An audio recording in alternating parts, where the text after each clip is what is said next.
Okay, yes. We are continuing in the Secrets of the Mitzvot series. We're talking about Shavuot. So we are literally 2 days away from this epic conclusion of Pesach, which is really what Shavuot is. The Holiday of Shavuot is the culmination of Pesach and constitutes the ultimate Jewish model for personal growth and transformation. This entire period of time, starting Pesach, Shavuot Omer, and then ultimately Shavuot, is the ultimate model for personal growth and transformation. Kabbalah explains that Yציאת Mitzrim, the exodus from Egypt, means to transcend the boundaries and limitations of the ego's desires and perceptions, I will add, which constrain and conceal our divine soul and higher self. So this is what the exodus from Egypt means. Mitzrayim, Hebrew, Egypt is Mitzrayim. Mitzrayim literally comes from the word Meitzar. Meitzar means constriction. It means when you are limited and confined. And pretty much the entire foundation of all of Torah is this idea of exodus from Egypt, which, you know, if I was like a regular rabbi, I'd be like, well, once upon a time, our ancestors were slaves to Pharaoh in Egypt, and God miraculously took us out, which is true. But nonetheless, the Kabbalists are like, no. You need to see yourself as if you are coming out of Egypt today, because this is not just a historical fact, but it's a model for transformation. And the Torah is essentially teaching us and giving us the path to total liberation, total freedom.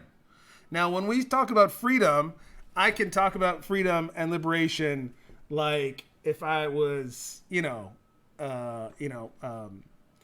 imprisoned somewhere for doing some crime.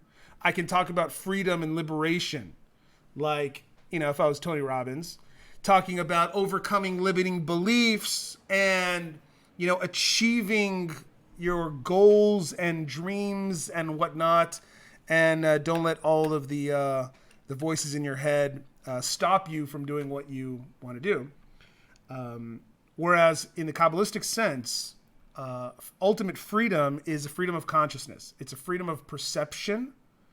And when we are able to free our consciousness, we are able to free our perceptions from the enslavement to this ultimate Egypt called the world, and the desires that the world evokes from us. When we are able to free ourselves from that and come to the realization of the ultimate reality, the ultimate true nature of reality, which is that this world is only a projection and an expression of the infinite light of the Creator, then what that does is when a person initially understands that, but ultimately internalizes that, it frees the heart, it frees the mind, and then it frees the heart. And then basically you want nothing other than to be connected to that infinite light and source. That's it. You don't want hamburgers. You don't want schnitzels. You don't want the house, the car, the fancy things. You're not attracted to the physical anymore, because the physical itself, it's a non-starter. It's like it doesn't have any essence of itself. I don't want that thing. I just want the source of where that thing is coming from. And of course, that's Hashem. And so when we attain that level of consciousness, that is the ultimate liberation. That's the ultimate freedom. And then now we can actually operate in the world from that state of freedom and expanded consciousness. Because now we can connect to God basically everywhere in the physical world. It's not like in Eastern philosophy, where the Eastern idea of enlightenment and liberation from like an Eastern perspective means freeing yourself from the body. You don't have, when you're liberated, you don't have to come back into the body anymore. You're free. You don't have to be reincarnated and have to deal with all of this, you don't have to deal with like income tax and Republicans and things like that. So, but the freedom is the most important thing. And I guess that's kind of like the Jewish motif, this whole idea of freedom, right? We're like the underdog that is always, searching for freedom. And so there's different types of freedom. The ultimate freedom of consciousness. This is called in Kabbalah, it's called the 50th gate. There are what are called nun sha'arei bina, 50 gates of consciousness, or 50 gates of understanding, but it's really 50 gates of consciousness, 50 gates of perception. And when we attain the 50th gate of Bina, Nun, the 50th gate, that is the ultimate liberation. It is the ultimate freedom, and it is the ultimate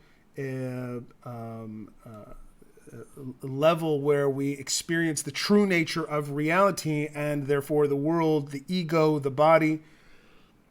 Yetzirah, it's like it doesn't have any hold on us anymore. And so 50 is always equanimous, corresponds with 50. That's why we read a few parshas ago that the 50th year, the Jubilee year, is also a day of freedom. That if you have indentured servants, even if they choose to be and whatnot, that and the 50th year, everybody goes free. All of the land is freed. It is liberated from their temporary owners and reverts back to its original owner. And so this idea of 50 symbolizes this concept of liberation and freedom. 50 gates of consciousness, the Nun Sha'arei Bina, is the ultimate liberation from the boundaries and limitations of the ego's desires, which of course constrain and conceal our true higher self, and we have no peace, we have no freedom, and we feel that we are imprisoned in the body. We don't feel like the soul nonetheless feels like, what am I doing here? I just want to go home. And most of us, we just live through our lower selves, through the ego's identity. And the more we identify with that identity, the more we identify with ego, the more in Mitzrim we are. So we are supposed to be liberated from the confinement, from the limitations of the body. And this happens on Shavuot. It begins on Pesach, the first stage. We are brought out of the limitations of ego. And we are given this gift to experience our transcendent identity, unbound by the shackles of the body. That's Pesach. The first stage is Pesach. And that's where Hashem gives us this gift. It's called an awakening from above. It's a gift from above. Hashem takes us out of the confines of our physical identities as these bodies, as these limited beings. And Hashem's like, nope, you are divine. You are chelek Eloah mimal mamash. You are a transcendent, infinite being. Get that, reprogram that, recalibrate that into your mind. That's who you really are. You're not some physical being trying to be spiritual, but you are a spiritual and divine and eternal being. It just so happens that you've been taken hostage and you, so to speak, have grown up in this dimension of reality where you kind of think you're a local now. You think you're from around here, but you're not from around here. I always say that, NASA's looking for aliens and, life on other planets and, beyond this world. And you know what? They're right. Aliens are real. They exist. But you know what the funny thing is? We're the aliens. That's us. We're not from around here. We come from a very, very different place. I mean, not like in like the Scientology way where like, aliens came here and then like planted us and they're like enslaving us and all that stuff. But we really came from a totally different realm of reality, and we are in here. And the ultimate enslavement, Mitzrayim, is that we think we're from around here. We think that that this is where we are these physical material beings, and so we're trying to become spiritual. Wrong. So Pesach is like, no. Hit the reset button, recalibrate your true identity, understand who you really are, and that will now, so to speak, give you this light to head towards. And then, but that's only the first stage. Then second stage, we are separated, right, from and disconnected and disassociated from the physical world because we are re-identifying with our true selves. However, we're not Buddhists, okay? It's not about nirvana and going up to Gan Eden. It's the goal is not to separate and disconnect ourselves from the physical, but we use our newfound freedom to heal the body and harness its awesome potential for expression. This is called counting the Omer. This is Shavuot Omer, where for 49 days, we systematically identify the intricate details of the range of our emotional capacity. Because now we've been freed on Pesach. Now our job is not to be like, okay, now I'm free. Now I'm getting out of here. No, now I actually have to go back into the body and be like, what do I got to fix? And understand that the way to, now that I'm free, I can, what it really comes down to is now that I'm free, I can ask a question that only a free person can ask. When a free person asks the question, I can say an enslaved person lower the consciousness is, the more the question the person asks is, what do I need? What do I need? I need this. I need that. And so now we're what the Baal Sulam calls Ratzon Lekabel. It's all about me. But an enlightened person, a freedom consciousness person, is not asking what do I need, but is now asking what am I needed for. Now it's not about me. Now it's about what can I do for you? How can I use the gifts, the powers, the talents, the skills, the abilities that I've been given to serve a greater purpose? If I'm just serving myself, then I'm never going to be free. But real freedom is understanding I have a greater purpose to serve. And so once we're free, Pesach, and now we're free, right? I could have thought, well, great, this is wonderful. This is exactly what I wanted. But we asked the question immediately afterwards, wait a second, now that I'm free, God, thank you for doing this for me, but what can I do for you? What do you need? And what does God say? God's like, well, thanks so much for asking. I mean, since you asked, it just so happens that I'm looking for a home. I need a home. And we were like, you're looking for a home? Oh my God, I have just the place for you. It's called Earth. It's beautiful. There's trees and plants and animals and Tzfat, gorgeous. So you want to come live here? And God's like, yeah, I'd love to live there. That's great. So we need to build a house for God. And so in order to build a house for God, we have to make ourselves a dwelling place for God.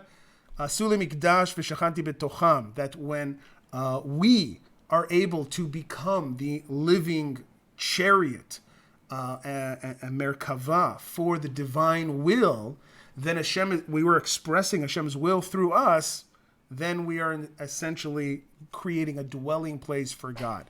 And we do that, of course, through Torah.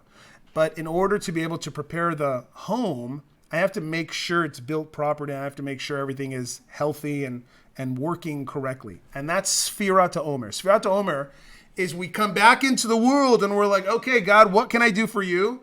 Oh, you want to dwell in my heart? You want my heart to be divine and godly and all holy and kedusha? Okay, well that means I got to do some work. I got to do some cleaning, some house cleaning. If you thought you didn't clean enough before Pesach, well, look at the cleaning you're doing after Pesach. Okay, 49 days. All right, Pesach, you were cleaning for like what, a week, 2 weeks? If you're Moroccan, a month. But I mean, if you're doing the work, then after Pesach, 49 days you're cleaning house. And so we go through the 49 intricate different details of the emotional range, and we are healing that, rectifying that, taking a good look and inventory inside. What do I need to change?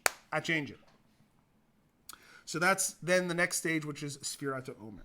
And then on the 50th day is Shavuot, where we receive the Torah. Now, what's interesting is that Shavuot is the only holiday that actually is not, the date of the holiday is not specifically mentioned in the Torah. Did you guys know that? Every other holiday in the Torah specifically gives the date of that holiday.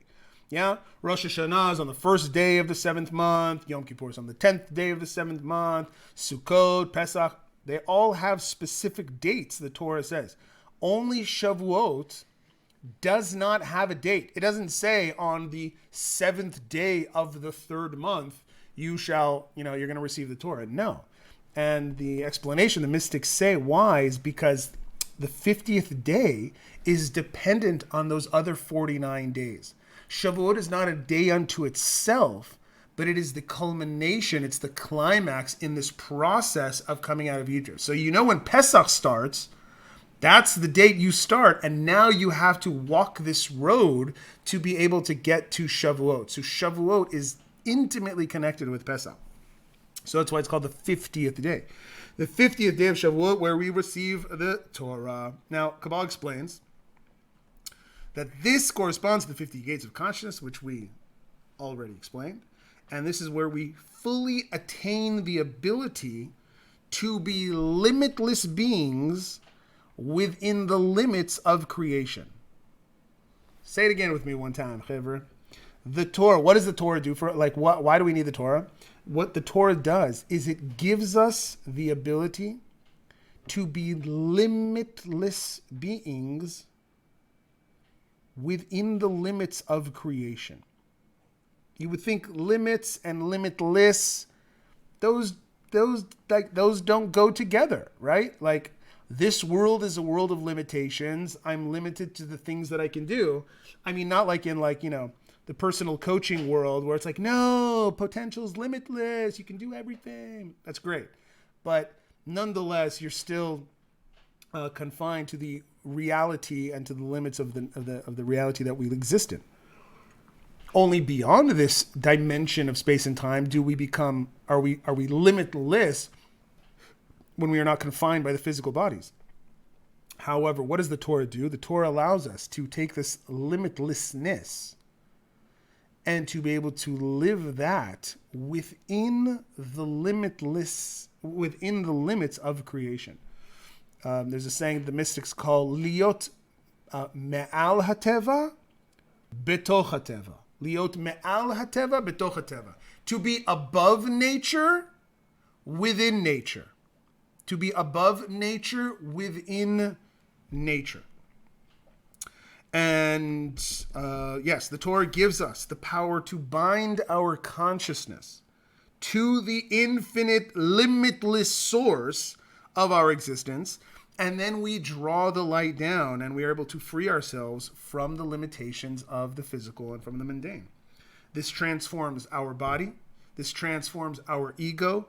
And it transforms this world into the ultimate expression of the infinite light of the Creator, what's called to make a dwelling place for God.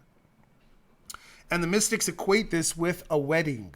So romantic that the Gemara says that when God held the mountain over our head, not as take my Torah or die, so to speak, as like a threat, that doesn't really make sense because we actually already agreed to receive the Torah. We already said Na'aseh v'nishma, and so then why now, only after that, now God is threatening us to receive the Torah? That doesn't make any sense. So the mystics explained that was like a chuppah, and it was a wedding for us. And I heard this absolutely fantastic idea that God says, why does God threaten us? Why does he say we're going to die? He says we're going to die he says, if you receive my Torah, good. If you don't receive my Torah, I'm going to die. You're going to die, right? And it's not a threat, but what is really Hashem saying? Hashem is saying, like, look, the entire purpose of creation is so that I can dwell there, so that I can express my essence in that physical world.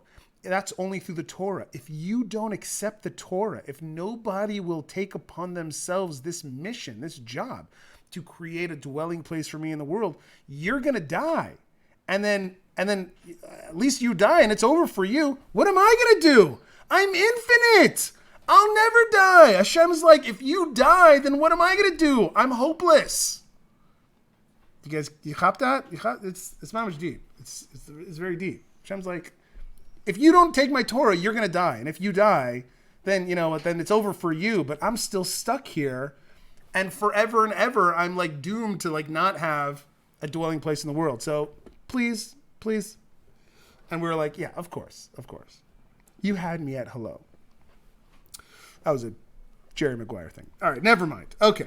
The mystics equate this with a wedding and a cosmic union between creator and creation, body and soul. And Kabbalah explains that the groom here, which is Zer Anpin, that's really the level, Zer Anpin, the groom, which represents, of course, we all know, this is the level of the infinite light as it is expressed through order and limitations. According to our actions down here, Zer Anpin affects what is happening in the world. But what happens on Shavuot, the Arizal explains that Zer Anpin, which means kind of like the limited way and the conditional way that God behaves in the world, is elevated to the level of the crown, the keter. And the keter, Kabbalistically, we call that Arich Anpin, which is the place of limitless and unconditional love and shefa and light. And so Zer Anpin is elevating to the level of Arich Anpin. Zer Anpin is elevating to the level of the keter, the crown. And now there is a unification between Zer Anpin and the Nukva at this level. And when there is a unification of Zer Anpin and Nukva at this level, the level of the crown, there's like, kind of like imagine like, Zer Anpin and Nukva, they're like honeymooning. And so they could like, if they only have like enough money, then they kind of get like, the 1-star room where they're like on the bottom floor and they're like, they can like hear the concierge on the other side of the wall. And it's like, there's like, the cracks in the ceiling and like cockroaches running around. It's like, okay, we're on our honeymoon. I love you, sweetheart, but right? But like, when you start to move on up, and the higher you go up until finally they reach like the penthouse suite, right? And the penthouse suite now is like the most epic and awesome place to be able to have this union. And that creates this cosmic birth of energy to come into the world. And so depending at what level Zer Anpin is, will depend on the quality of this light that enters into the world. So the Arizal says that the groom, Zer Anpin, on Shavuot elevates all the way up to the level of the keter, the crown. And there is the unification there. So that's a very, very awesome thing. And this happens only once a year. The Arizal says this never, ever, ever happens. Only on Shavuot. Doesn't happen on Shabbat. Doesn't happen on Pesach. We learned about in Pesach that the level of Zer Anpin, the level of Mochin, that Zer Anpin had was only Chochmah and Bina, was only Abba and Ima. It was not the Keter. It was not the Keter. And so this happens only once a year. Absolutely just exquisite and delicious time. So that's a little bit of the introduction. So Tachlis, how the heck do we do this? So like I said, friends, 5 ways to make your Shavuot more epic and cosmic. And so this is how we do it. Number 1, stay up all night. Yeah? And why do we stay up all night? So sleep, which is so interesting because we just learned this in the Zohar, right? Sleep is considered 1/60th of death. And death, mystically speaking, what does it mean to die? To die means to move, to descend from one level of consciousness down to another level of consciousness, to a lower level of consciousness. That's what's called death. Spiritual death means my awareness, my consciousness, my identity is becoming more and more ego-based, more fragmented, more dualistic, more enslaved to the illusion of the physical world. The more awake I am, the more alive I am, the higher I am, the more expansive my consciousness is, the more I'm able to perceive reality for what it really is. And so that's the difference. That's called being asleep. That's called being awake. And so on Shavuot, because we are elevating to the 50th gate of superconsciousness, like the highest level of consciousness, and so you have to be the most awake, which means like we don't even want to even like a little bit of sleep, to prevent us from attaining all of this light. Meaning that all night long, the more I'm awake physically, the more I'm creating this vessel to be able to receive this consciousness. So we stay up all night long to create a vessel to receive maximum awareness and ascend to the highest level of conscious existence. This is called the Keter, the crown, and it begins to enter, the Arizal says, at night and is completed at dawn. So imagine like you're standing at the ATM machine and they're just like passing out money, just like it's just like shooting out bills, right? And as long as you're there, you can stuff them in your pockets, right? But if you fall asleep, well, sucks for you. So this energy now is beginning. We begin to be able to create this vessel, and so the Arizal is like, you don't want to miss this, okay? But you better be there, okay? You better be there, right? So we stay up all night. Because the energy now is beginning to flow from nightfall until dawn. And so we don't want to miss it, so we're up all night. And the Arizal says, in the name of the Zohar, that whoever does not sleep, even for a moment, will determine what will be with them for that year and will be protected all year long. Now, this is a bold statement, okay, that the Arizal is saying in the name of the Zohar, okay, but if you want to be like, one of those rationalists, those people that are like, excuse me, Rabbi, my uncle was up all night last Shavuot and he still had a heart attack. Okay. So what are you going to say about that? So what I would say to that is that the Arizal is so deep. Okay. Do you think he only means to not sleep physically?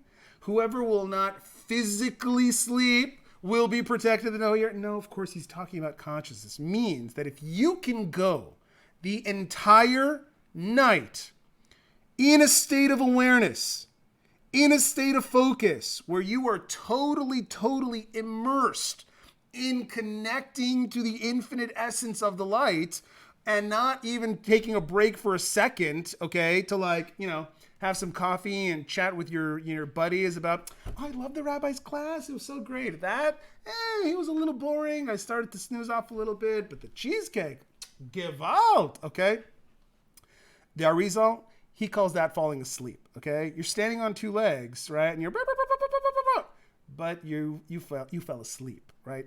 So just kind of an idea, right? The Arizal says, if you're up all night long, you're really up. You're really focused. You're really there. Guaranteed protection all year long, right? Because you are connected to the 50th gate. You are like connected to the essence of life, the essence of the source of life. How could anything like negative happen to you, right?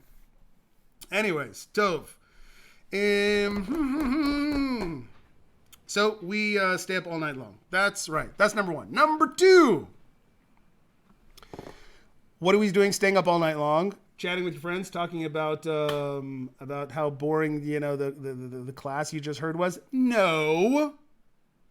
We read the 24 books of the Tanakh. Now we do something called a tikkun. Tikkun Leil HaShavuot at its core, I'm not going to get into the custom, into what people do, but at its core, the way it's brought down in the Zohar, the way it's brought down in the Arizal, is to read the entire Tanakh, to read the entire Torah, which are the 24 books of the Tanakh. Now, we don't read the whole thing cover to cover, okay, because that would just take too long. But there is a very specific way we do it. Some we read more, some we read less. The Arizal gives the exact kind of a recipe that a person should read. He says, this you have to read the whole chapter, this you only read part of the chapter, this we skip, this you read. And if you guys want to know like the more specific things about it, then maybe I'll put it in, I'll put the PDF on the website. You guys can check it out there. But because I don't know what there's different tikkunim, there's different machzors and sidders that have different things. And so the Arizal says that there are certain things we do, certain things we don't do, more or less. It's a very specific thing. But the point is that we read the 24 books of the Tanakh. And the 24 is something very specific, that the Zohar says there are what are called kad kishutei kala. Kad kishutei kala is the 24 accessories or pieces of jewelry of the bride. That the Shekhinah is the bride, and by reading the Torah, reading each one of these books, we are, so to speak, dressing up the Shekhinah. And Kabbalistically speaking, we are bringing down this light from the realm of the Keter, this infinite light and just Shefa and abundance. And so by reading the 24 books, each book corresponds to it. Each one has its own particular meditation that we do, which, you know, maybe for like an advanced class we could do that, but definitely not for this. But every book has its own meditation to do. But just generally speaking, just to read the 24 books, bellissimo. And another idea behind that is because before there was the Torah, right? You can say like, hey, there were like Jewish Jedi masters before there were Jews, right? Abraham, was he Jewish? You know, but he was a guy. He was a dude that through the sheer power of meditation and exploration, he was able to access this light. He didn't have the Torah. He like went on a mission, okay? He was like on a mission. He was like the Belushi brothers, Blues Brothers. I'm on a mission from God, man. But he wasn't even on a mission from God because he didn't know about God. But he was searching for God. And Abraham was such a giant that he was able to access the source, the light of Hashem without the Torah. So someone at the level of Abraham, by contrast, was not confined by the constraints of his physical body.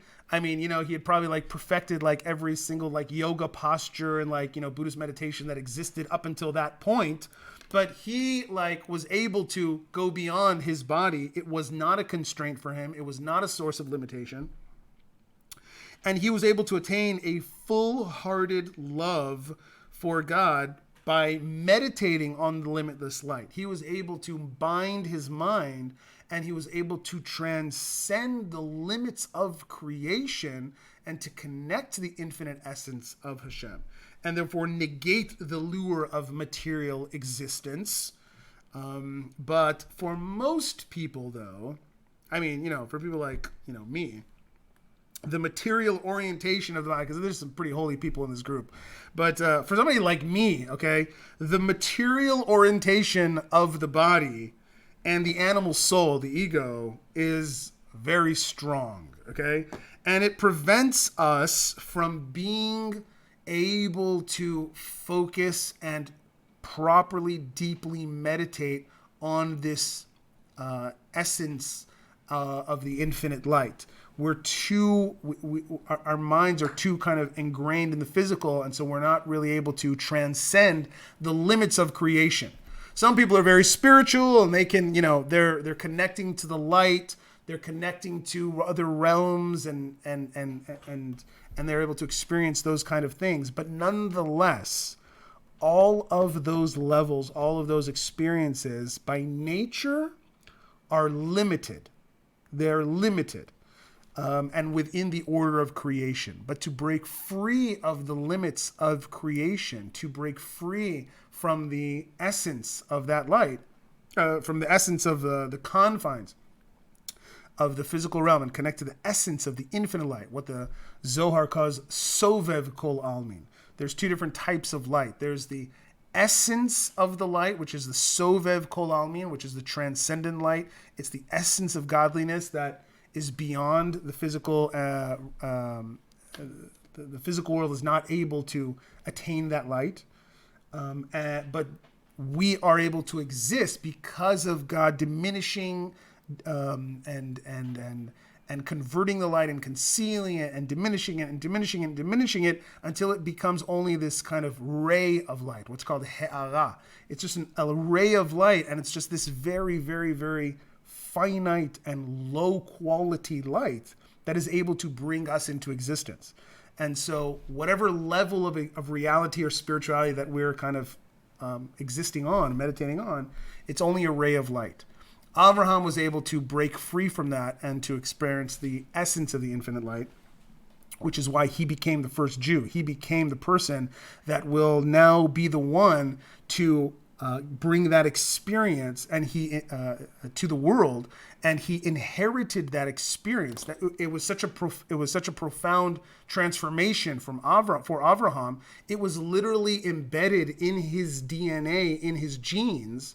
And so therefore his children after that also inherited that ability. That is our inheritance. That's our birthright. The birthright is our ability to be able to break free from the limitations of the order of creation and connect to the source. So Abraham could do that. We can't, because we're not like on the level, but good news for us, we have a hack. Okay, we have the ability to hack the system and to connect to the infinite light without having to totally divest ourselves and enter into the transcendent realms of superconsciousness. We do that through something called Torah. That's the Torah, my friends. Yes. For most people, the material orientation of the body and the animal soul prevents them from being inspired by the awareness of the essential light. This we are able to achieve by learning the entire 24 books of the Tanakh. That's why we're learning the Torah. By reading the code, we are activating the program. We are, so to speak, plugging in, right? Like imagine like you have a PIN code that if you don't have the PIN code, you're not going to be able to access the money in your bank account, right? So imagine we have this bank account called the infinite essence of the eternal light. We want to open up this gates to be able to access that light. You need the PIN code. You know what the PIN code is? The PIN code are the 24 books of the Torah. It's the 600,000 letters, which is not really true. There's not really 600. There's like 300 something thousand letters of the Torah. But when we're that's like a 300,000. Imagine having a 300,000 number PIN code. Yeah. So that's why we read the Torah. Why do we read the Torah? Because by reading the entire Torah, we are activating the program, opening up this gates and being able now to receive this light. And when we learn, and so that's by learning it. But you don't want to fall into the trap of be like, I read it in 2 hours and 4 minutes. How fast did you read it? Yeah? No, you don't want to go there, okay? If anything you do with Torah is connected to arrogance, if it's connected to ego, and it's just going to... Yeah, no. That's not what we want, okay? So we read the Torah. However, this is critical, is that when we're reading the Torah, when we're learning the Torah, to do it in an absolute and total state of bitul, of nullification, of surrender. And when we surrender the ego and internalize that we're not learning Torah like, hey, how much Torah did you learn? Right? No. What I'm doing is I'm opening up my mouth and I'm now channeling in this light. It is a Shem that wants to come into this world, and I am the vessel that he is allowing me to bring that light into the world. So when we learn, when we read the Torah, this is a very important kind of kavanah, meditation to do, to think about when you're reading the Torah, to, so to speak, become so immersed in it, so you kind of like lose sense of self and are now just channeling this light into the world. That's very important. Channeling the essence of the infinite light, we're able to access and download the keter, the crown. Why? Because the Torah consists of 613 mitzvot, Tariag mitzvot, and those are the biblical commandments, and when you add the 7 rabbinical commandments, like the blessing for Hanukkah and washing your hands and the blessing for Megillah, 7 rabbinical commandments, Eruv Tavshilim, which don't forget to do. The 7 rabbinical commandments plus the 613 equals 620 numerical value of keter, which is crown. And so by reading the entire Torah, we are drawing down this light of the crown. Tov. Yeah. And it is this that has the power to take us out of Egypt. And since the source of the Torah is the essential limitless light, we can then wrap our minds around more understandable concepts. Abraham did not have the concepts and the stories of the Torah. He had to literally elevate his mind to a state of total superconscious transcendence. Whereas when we are reading the Torah, you're reading stories about things that, like, they kind of make sense. I mean, they're talking about people and things and very physical and material concepts.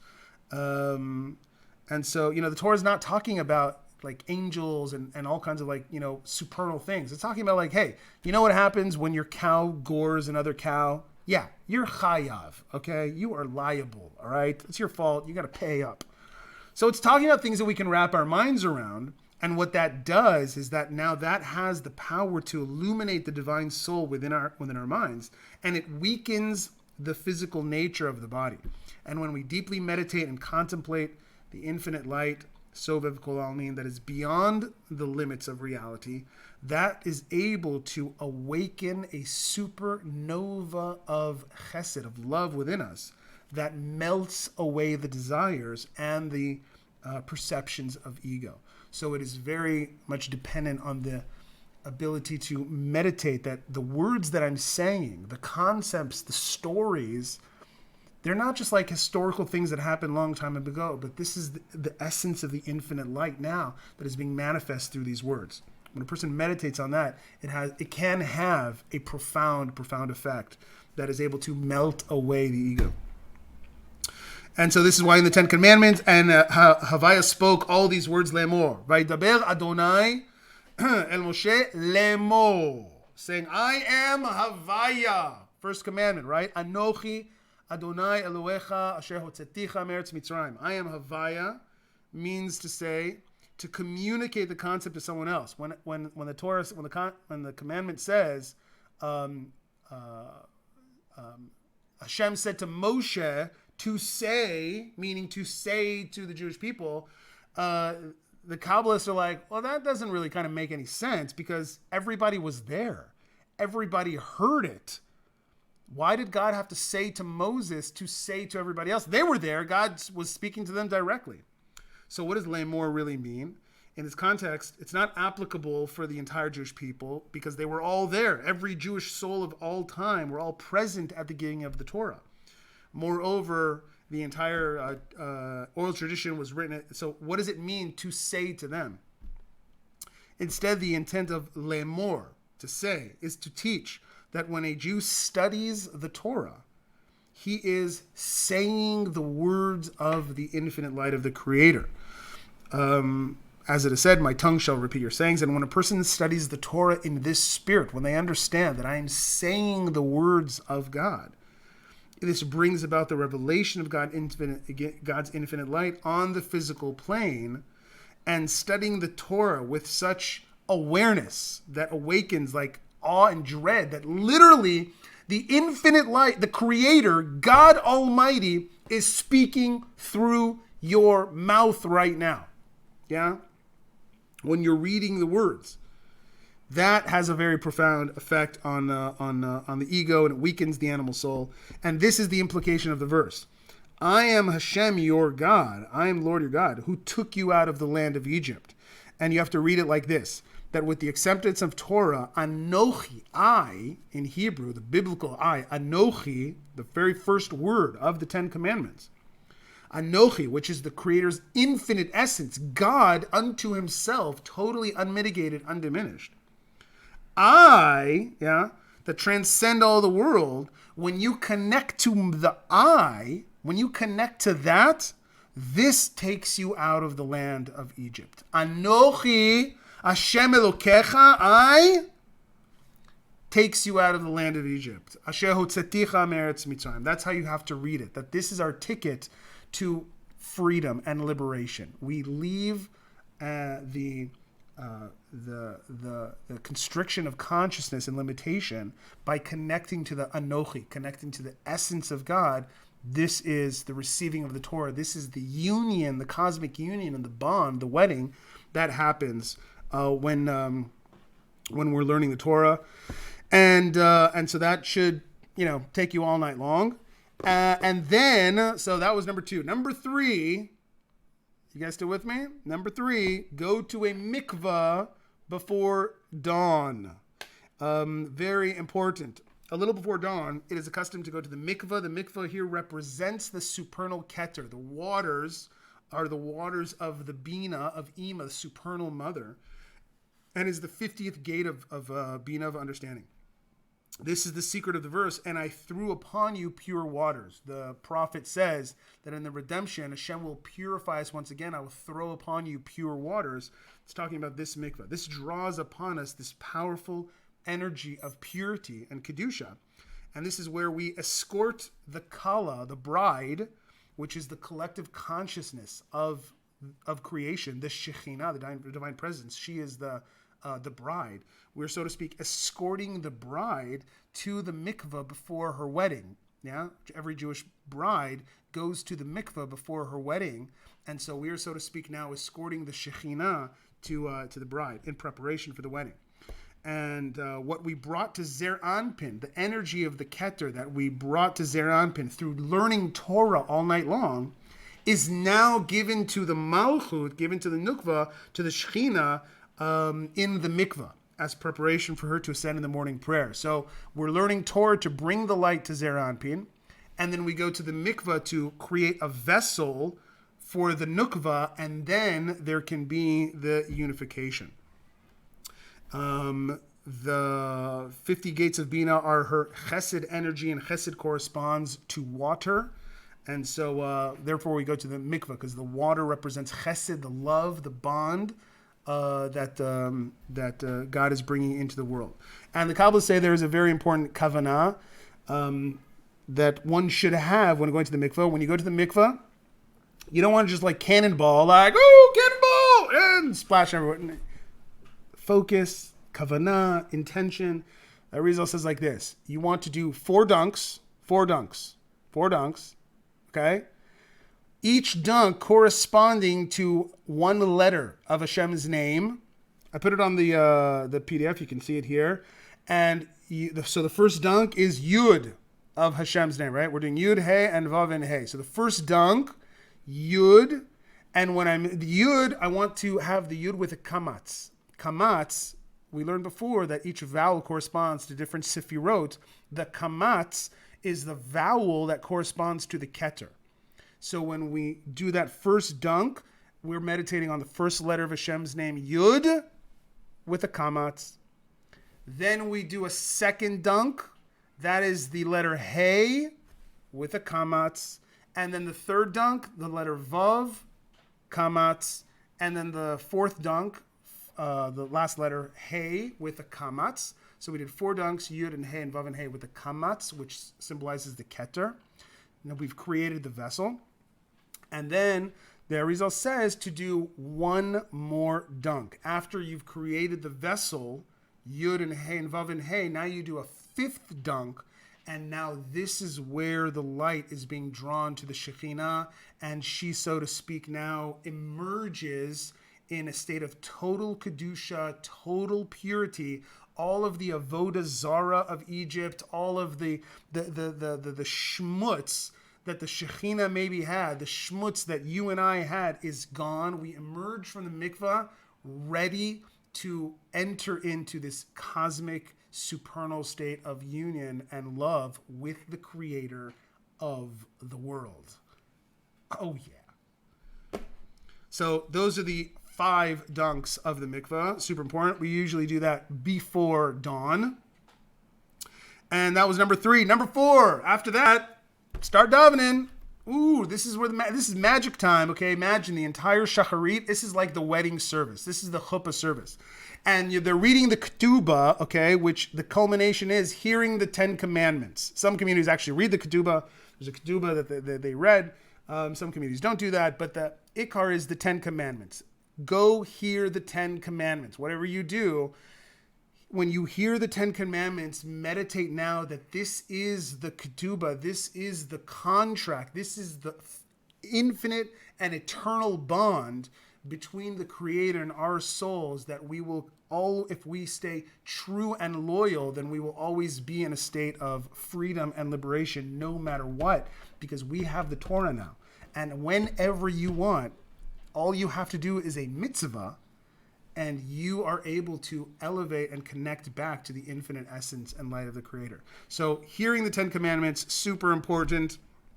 This is when the light actually comes down and the actual wedding takes place. And meditate that each of the commandments corresponds to one of the 10 sefirot and the faculties of the soul, the 10 sefirot within me. And imagine that light flowing in, being integrated into the vessels. And after the wedding, the actual zivug, right? Because after, in a Jewish wedding, the chuppah is not enough to, like, so to speak, what's it that? To seal the deal? No, to commensurate, to finalize the deal. After the chuppah, there has to be a cheder yichud. There actually has to be the physical union between the bride and the groom. That happens during the Shema Yisrael of the repetition of the Musaf prayer. Okay, so we heard the 10 commandments. That was after Shacharit. And then right after the 10 commandments, right, we finished reading the Torah. And now we start Musaf. The repetition is the Kedusha, Keter.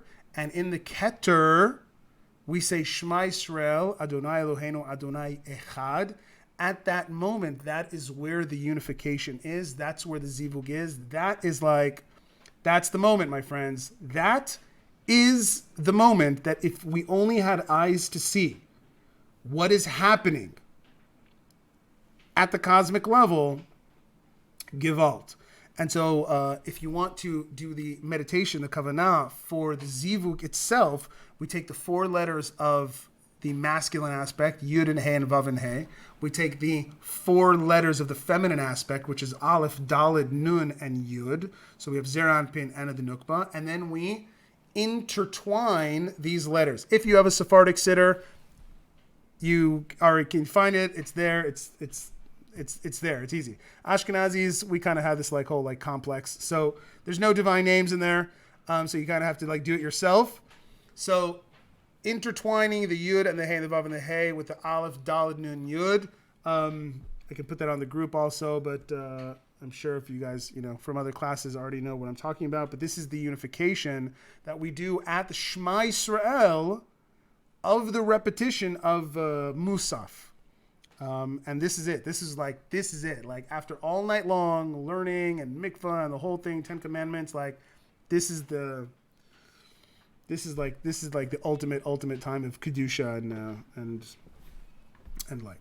So that was number 10. Number 5, my friends. After all this, the 5th and probably the most important thing to be able to have the most epic Shavuot ever is have some cheesecake. Okay. I'm serious. I'm not kidding, all right? You think I'm joking. Divine names, okay? Mikvah, 24 adornments of the Shekhinah. Eat some cheesecake, okay? After Musaf, when you have Kiddush, right, eat some dairy. It's not a coincidence that we eat some dairy. Now, there's many reasons why we eat dairy on Shavuot, And if you want like the simple literal reasons for that, go consult your local rabbi. That's not our thing, which you probably understand. But you know, we didn't have like, we had like kosher everything, and it was Yom Tov, so we couldn't kosher anything, and all our you know, our kitchen was treif, so we couldn't have meat, and right, fine. But Kabbalistically speaking, we eat dairy because dairy milk is corresponds to the chesed.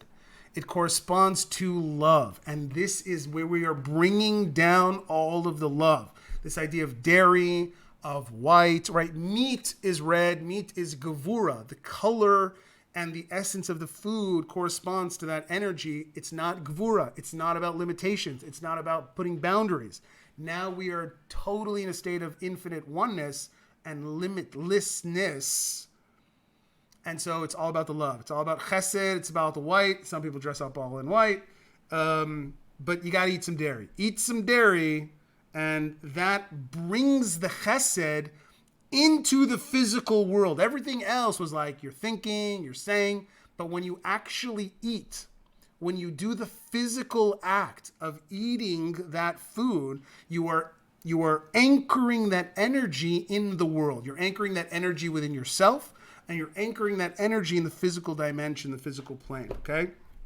So super important, have some cheesecake, some burekas, something, okay? Dairy symbolizes chesed and corresponds to the infinite bond and love that has now been created, and which is kind of interesting. The word cheese in Hebrew, gvina, okay? The core letters is, the root letters is gimel, bet, nun. It's the same letters as the word negev. And Negev means south. And south, Kabbalistically speaking, corresponds to Chesed, right? Which is why it is said about Avraham, and Avraham traveled and continually traveling southward. Yeah? Vayisa Avram haloch unso ha negba. Negba, biblically speaking, Negev means to go south. It's the direction of south. And so, Gvina, Negev, Chesed, you get the point. Tov. That is it, my friends. I hope you guys have an amazing, amazing Shavuot. Let's do a quick recap before we take some questions. That Shavuot is the time that we are accessing the Keter, which is the ultimate liberation and freedom from the confines and constraints of the ego and the body. And where we connect to the Torah, we connect to Hashem, and we become forever bound to the infinite light of the Creator, meaning that everything that we think, say, and do in the world is all for making a dwelling place and a mishkan for that infinite light.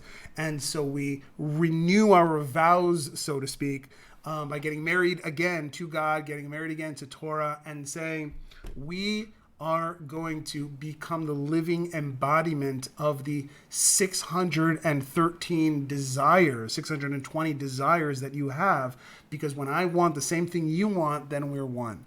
And so the all night long bringing that down into the mikvah, which brings a level of purity that prepares us now to be able to receive that when we read the Ten Commandments, and then feasting and bringing that energy and anchoring it into the physical world.